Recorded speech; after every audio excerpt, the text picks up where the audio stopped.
It's really complicated because, feelings. Just to be sure, there's a spoiler. The Last of Us Season 2 featured the death of Joel, as did the game on which it is based, with the TV show doing certain things both better and worse than the original story. The ending of The Last of Us Season 2, Episode 2 depicted this event, one that video game players had expected since Season 1 began. In both the game and the show, the concept of Joel's death remains consistent. Abby, a new member of The Last of Us Season 2's cast, is seeking revenge for Joel's murder of the Fireflies in Salt Lake City.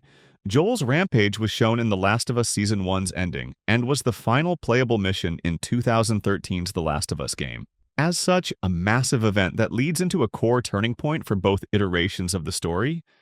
Comparisons for this scene and Joel's death are naturally going to be made concerning how The Last of Us Season 2, Episode 2 changes the game. For the most part, the two scenes remain mostly identical. That said, there are a few key differences in the show that can be argued to be better than the game, and vice versa. Welcome to Movie Spy. Dina was present for Joel's death instead of Tommy, which gives Dina better motivation for the show's future. Firstly, I will explore how The Last of Us show depicted Joel's death better. The most obvious change between the show and the game in The Last of Us Season 2, Episode 2, is that Isabella Merced's Dina was the one out on patrol with Joel, not Tommy. The game has Tommy and Joel save Abby together, leading Tommy to be restrained and knocked out while Joel is killed. In the show, though, Tommy is substituted for Dina, which is actually a better development, as it gives Dina more motivation to travel to Seattle. The development of Joel and Dina's bond is much deeper in The Last of Us Season 2 than it was in the game.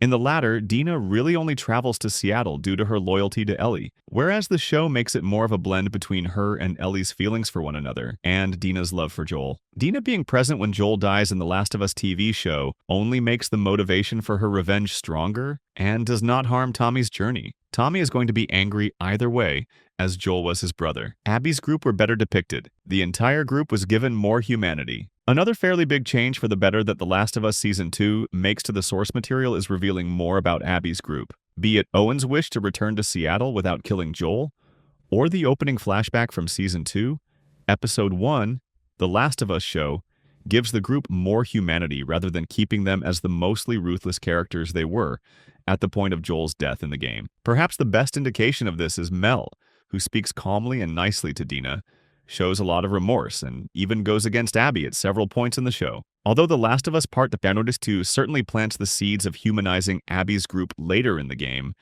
they are not as much in focus as they are in The Last of Us Season 2. In the game, Abby's vengeance against Joel is mostly the sole focus, with the game thrusting the reality of the latter's death on the player much more quickly and suddenly.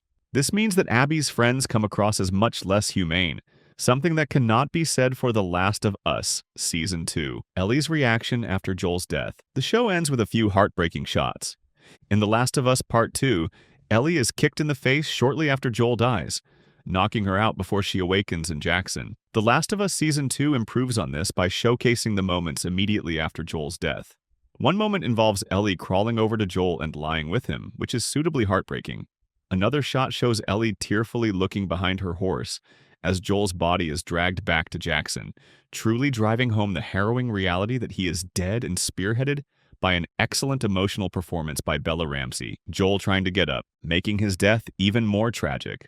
The difference in question here is admittedly much more subtle, but the show does it better. In both depictions of Joel's death, Ellie tells him to get up as he most often does. In the game, Joel's hand lightly twitches to subtly indicate he is trying to heed her words. In The Last of Us Season 2, Episode 2, Joel's attempt at getting up is more pronounced. While Joel does not even come close to getting up to fight Abby and her friends off, Pedro Pascal embodies the struggle inside him beautifully. Joel lifts his head slightly and tries to push his hand against the floor, yet is unable to do so.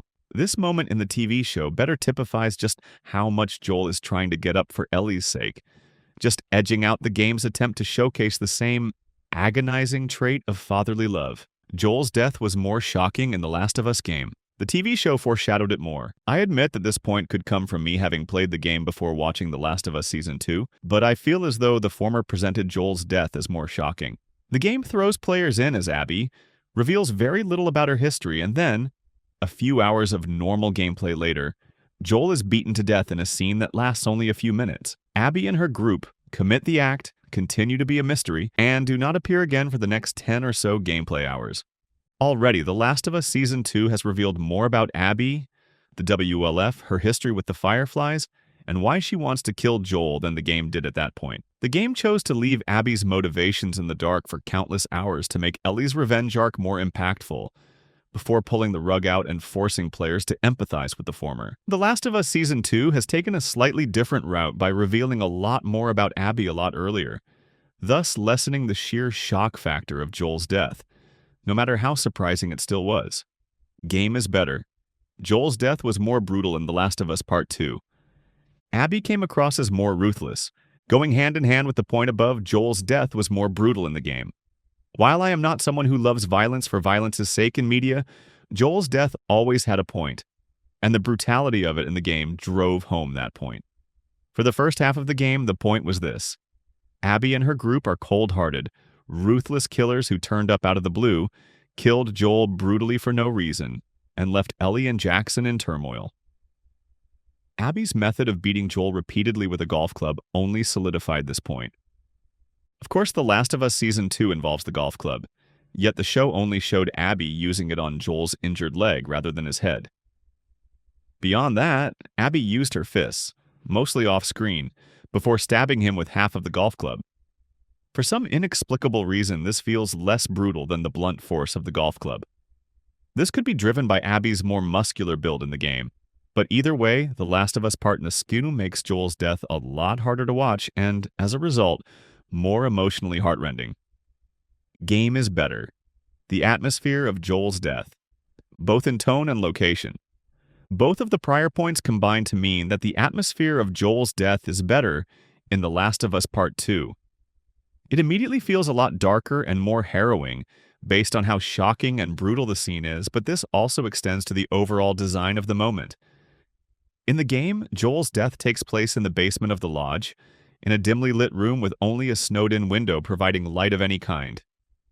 Not only does this make the scene feel more intense and grim, but it makes Ellie's PTSD-laden experiences later in the story much more meaningful.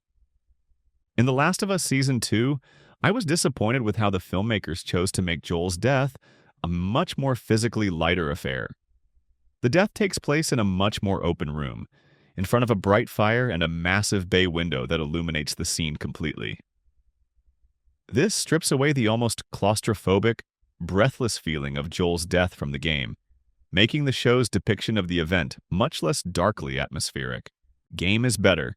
Joel's final line and Abby not having a speech. The dialogue was briefer.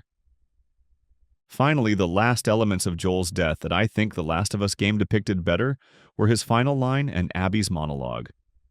In the show, Abby talks a lot about her motivations and why she wants to kill Joel so badly, somewhat linking to the point of his death not being as immediately shocking. Joel replies, "Oh, just shut the fuck up and do it already," which puts an end to Abby's speech. Thanks for watching.